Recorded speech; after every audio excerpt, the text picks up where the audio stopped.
O Ouriche acordava todos os dias na esperança de ter se transformado num inseto. Sayara certa feita rabiscar as razões de seu anseio. Uma vida voraz, sem propósito nem paixões. Eis a verdadeira liberdade. Desenvolver a ideia. Ao alongar os braços e as pernas, espreguiçando-se como quem grita em silêncio por socorro, ao sentir aquele misto de dor e orgulho que o impediria de mijar por algum tempo. Até que o sangue refluísse dos corpos cavernosos e voltasse a irrigar ambições mais flácidas, ao devolver às próprias narinas, mão em concha, o hálito pesado de comidas e ideias mal digeridas. Teve tempo para um pensamento besta. Nos filmes, casais acordam e se beijam com paixão. Roteiristas se recusam a aceitar a nossa condição, entre cheiros e fraquezas. O Ouriche teria de encarar a sua melancólica humanidade, ao pôr os pés no chão, uma algazarra no mundo dos outros. Nenhum homem é um besouro. Ou uma ilha. Gol. A seleção de Banânia disputava as quartas de final com a Holanda. Não é que a alegria alheia incomodasse Ouriche. Percebesse assim e afastaria o pensamento porque inclinado, em algum lugar entre a afetação e a convicção, a certa aristocracia do espírito que condescendia com fraquezas. Mas não bastava para afastar o desconforto físico que sentia diante da excitação alheia. Uma vez comentara com um amigo que a alegria tinha cheiro de suor. O outro se limitou a dizer um é mesmo sem convicção. Alguém na vizinhança esmagou seu ouvido com uma vuvuzela, a trombeta do capeta. Este país não está preparado para ideias magras e severas, pensou, tomando o primeiro dos muitos cafés do dia. Magras e severas. Ler em algum livro esse par de adjetivos. E pensou em fundar em Banânia uma categoria filosófica que fundisse pragmatismo e ética. Mas sobreveio o desencanto antes mesmo de desentranhar as primeiras palavras de seu manifesto. Teria de explicar em nota de rodapé por que a magreza está para um como a severidade. Nem completou a frase. Seria meu manifesto desinteressantíssimo. E contraiu a comissura dos lábios, no riso possível para uma piada feita só para loucos, só para raros. Outro café. Teria de escrever depois sobre o jogo. O jornal tinha a mania de pedir que sapo de fora chiasse em ocasiões assim. A praia do seu tédio era a economia, não o futebol. Dizia haver mais humanidade no triângulo política monetária, expansão do consumo e inflação do que em Hamlet, Ofélia e Fortinbras. Não via. Mas sabia que isso irritava algumas pessoas. Preferia o cheiro do ódio ou do suor amistoso. Pensou num país em que as pessoas só falassem por intermédio de livros. Georgiano. A Constituição traria o livro dos livros. O governo seria dos que leram um maior número de obras ou dos que se dedicaram mais profundamente a um grupo delas. Aqui se chamaria crime em Georgiana, ler o que não presta ou não ler o que presta. Mas quem se encarregaria da seleção? Uma ditadura de leitores seria como uma ditadura de juízes. Achou a frase espirituosa e anotou com o acréscimo. Desenvolver a ideia. Escreveria sobre o jogo, sim. Abordaria uma lateralidade qualquer. Mas daí a ter de assistir a partida. Largou-se na poltrona. Nunca sabia o que fazer quando não tinha o que fazer. Só as pessoas sem tempo são produtivas. Se não fosse literatice, poderia ser um pensamento econômico. Ficou lá se alisando, em semi-ereção, por cima do short. Não era tesão. Não era nada. Sangue entrando nos corpos cavernosos, de onde havia fugido. Cultivava certo fatalismo. Todos os homens fazem isso quando estão sozinhos. Achou que a percepção poderia render alguma coisa no ramo da biologia, não do erotismo. E um luto grave invadiu sua janela.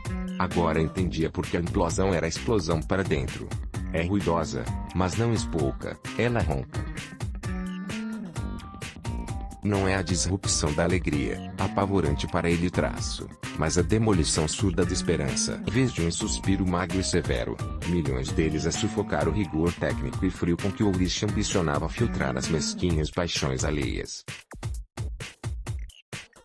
Só então ligou a televisão. A Holanda havia empatado a partida logo no começo do segundo tempo com um gol contra de Banânia.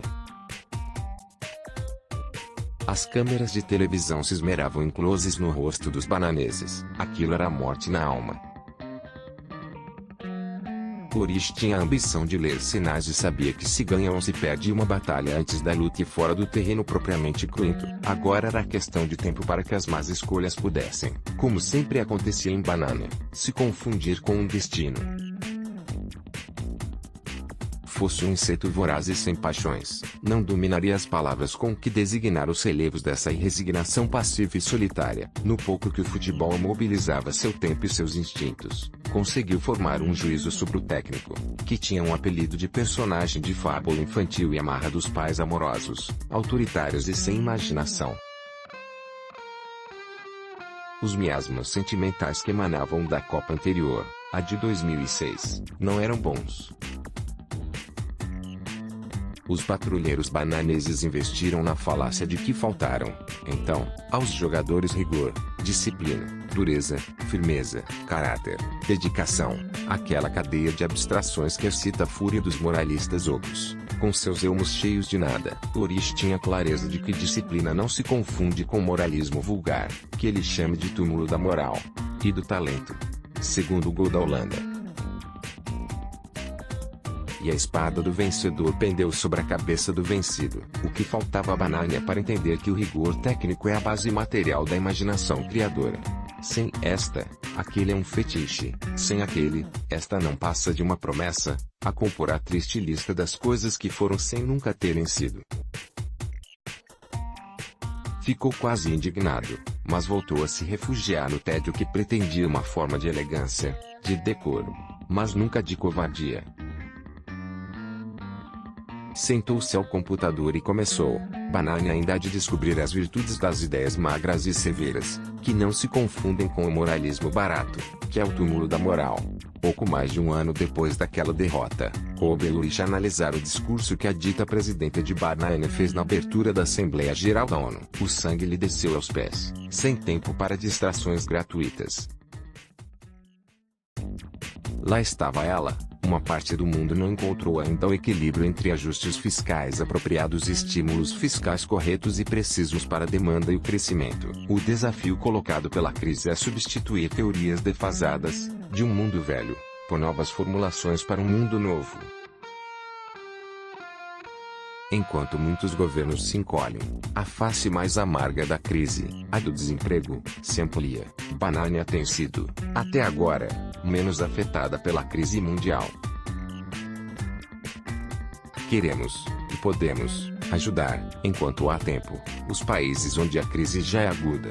Ulrich já havia escrito centenas de artigos, exercitando não mais do que a aritmética do óbvio, apontando que o modelo adotado pelo governo de Banania conduziria o país à ruína. E lá estava a dona doida a esculhambar a disciplina fiscal que a Alemanha de Angela Merkel impunha à zona do euro. Enquanto ela falava, Ulrich experimentou uma sensação ruim no coração e no estômago, que tinha o direito de considerar compaixão.